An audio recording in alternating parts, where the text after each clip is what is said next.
దేవుని మనకి మహిమ కలుగును గాక. ప్రపంచంలో నువ్వు ఎవరికైనా సమాధానం చెప్పగలవు, కానీ జీవం కలిగిన దేవుని నువ్వు చెప్పగలవా? అంత సమాధానం నీలో ఉందా? రండి, యోబు గ్రంథం 9వ అధ్యాయము 3వ వచనంలో చూస్తే యోబు గురించినటువంటి దేవుడే యోబు గురించి మంచి సాక్ష్యం పలికాడు. నమ్మకస్తుడు, విశ్వాస వీరుడు, యథార్థపరుడు అని. ఈ యథార్థపరుడు సాక్ష్యం పొందినటువంటి యోబే 9వ అధ్యాయము 3వ వచనంలో చూస్తే 1000 ప్రశ్నలలో నేను ఒకదాని కూడా జవాబు చెప్పలేనయ్యా అని చెప్తున్నాడు. అదే యోబు 40వ అధ్యాయము 4వ వచనంలో చూస్తే నేను నీచుడను, నా నోటి మీద నా చేతిని ఉంచుకుందును. అంటే సైలెంట్ గా నోటి మీద ఏలేసుకుంటున్నాడు. ఆయనను చెప్పడానికి జవాబు తన దగ్గర లేదని యథార్థపరుడైన నమ్మకస్తుడైన యోబే వెనక అడుగు వేస్తున్నాడండి. ఇదిలా నాకు అన్ని తెలుసు, నేను చెప్పగలని ఎలా మోసమైపోతావు? కనుక పిల్లారా, యథార్థపరుడు ఆయన ఆలోచించి చాలా జాగ్రత్త నిర్ణయం తీసుకుంటున్నాడు. ఈ దినాల పాపాలు చేసుకుంటూ చెడు కార్యం చేసుకుంటూ దేవుని వ్యతిరేకంగా జీవిస్తే అది ప్రమాదం నీకే ఉంచుకుంటూ ఉంటుంది. అలాగే చూసినట్లయితే అసలు ఎందుకు ఏ ప్రశ్నలు ఇస్తాడు దేవుడు?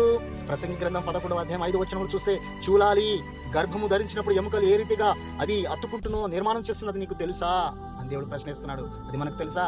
గర్భంలో మనం ఎలా నిర్మింపబడుతున్నామో అది నీకు తెలుసా? అది తెలుసుకుంటామా? అలాగే యెషయా గ్రంథం 44:7వ వచనంలో కూడా చూస్తే అక్కడ కూడా ఒక మాట ఉంది. ఆదిలోనున్న జనములు నియమించిన మొదలుకొని నేను తెలియజేయచ్చు వచ్చినట్లు తెలియజేయగల వాడేవాడు అట్టి వాడైనా నుండి నేడల నాకు తెలియజెప్పవలెను, ఆ సంగతి నాకు ప్రచురింపవలెను. అట్టి వారు భవిష్యత్తు ద్విషయమును రాబో సంగతులను తెలియజెప్పు వారై ఉండవలెను. ఒకవేళ ఆ సంగతి నీకు తెలిసే భవిష్యత్తు జరిగేటువంటి విధానాలు జరగబోయేది జరుగుతున్నది, ఆ విషయాలకు సంబంధించినట్టు కూడా అలాంటి ఎవరైనా చెప్తే అవి కూడా నాకు చెప్పాలి అని దేవుడు అడుగుతున్నాడు. అది నీకు తెలుసా? పిల్లరా గమనించండి. అలాగే యోబు గ్రంథంలో 38వ అధ్యాయంలో కూడా అక్కడ కూడా చాలా చక్కగా చెప్తాను. 4వ వచనం, నేను భూమికి పునాది వేసినప్పుడు నువ్వు ఎక్కడ ఉంటివి? నేను దాని పరిమాణం నియమించిన వాడెవడో నువ్వు చెప్పగలుగుతావా? దాని భూమిని పరిమాణం చేసిన వాడు చెప్పగలవు నువ్వు? దాని మీద పరిమాణం కొల వేసిన వాడెవడో చెప్పుము. దాని స్తంభమును పాదమును దేనితో కట్టబడినవో చెప్పుము. ఉదయ నక్షత్రములు ఏకంగా కూడి పాడినప్పుడు దూతలందరూ ఆనందించి వేదన చేసినప్పుడు దాని మూలరాతిని వేసిన వాడెవడు? సముద్రము దాని గర్భము నుండి పొరలి పారగా తలుపుల చేత దాన్ని మూసిన వాడెవడు? ఇవన్నీ ప్రశ్నలు వేస్తా ఉన్నాడు. అలాగే సామెతల గ్రంథం 30వ అధ్యాయం 4వ వచనం కూడా చాలా చక్కగా చెప్తా ఉన్నాడు. సామెతల 34వ వచనం, తన పిడికిళ్లతో గాలిని పట్టుకున్న వాడేవాడు, బట్టలో నీళ్లు మూట కట్టిన వాడేవాడు. ఇవన్నీ మీకు తెలుసా? ఇవే ప్రశ్నలు.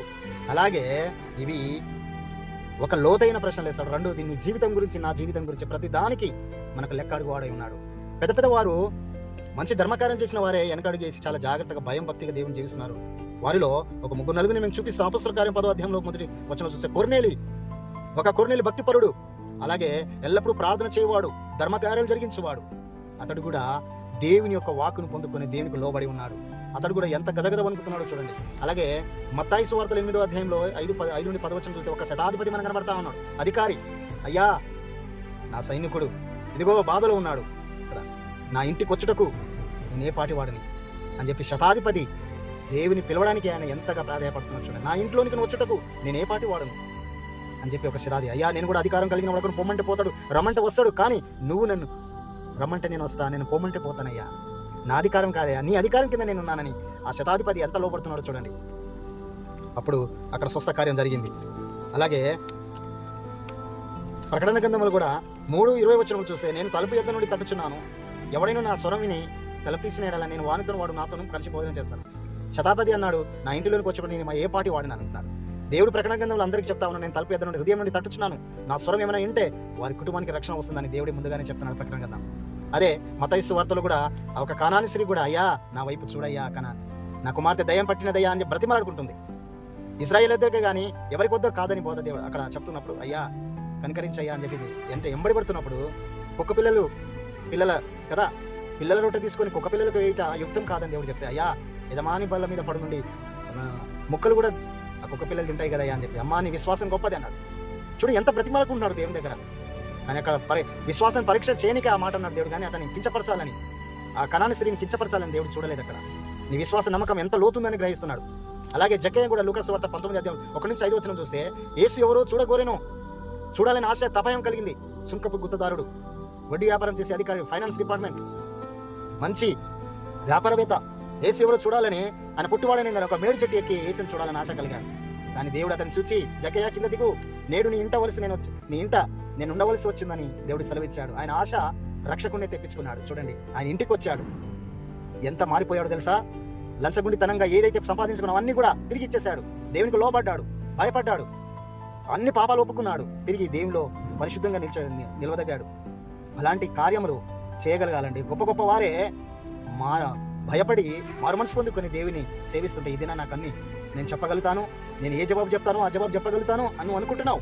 న్యాయపీఠం దగ్గర కాదు, ఇక్కడే ఉన్నప్పుడే మనం సమాధానపరచబడాలి. దేవుడు నచ్చిన కార్యంలో జరగాలి, మనం ముందుకెళ్ళాలి.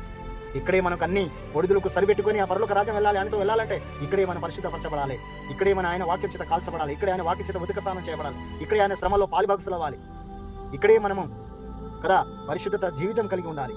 అప్పుడు దేవునికి దగ్గర వెళ్ళినప్పుడు మనం ఏం సమాధానం ఇయ్యానో అప్పుడే మన మనసాక్షి చెప్తుంది, అదే జవాబు చెప్పగలుగుతానని మనం అనుకోకూడదు. తప్పు.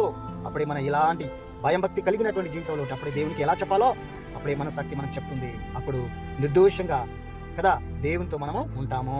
Praise the Lord. అప్పుడు జవాబు ఎలా చెప్తామో అప్పుడు ఈ కార్యాలు దేవునికి భయం భక్తి కదా ఈ రకంగా మనము ఆయన ఎడల ఉన్నప్పుడు అప్పుడే ఆయనకు జవాబు మనం చెప్పగలుగుతాము. సో జాగ్రత్తగా ప్రభు యందు భయం భక్తి కలిగి జీవించి ముందు కొనసాగుతాం. Praise the lord.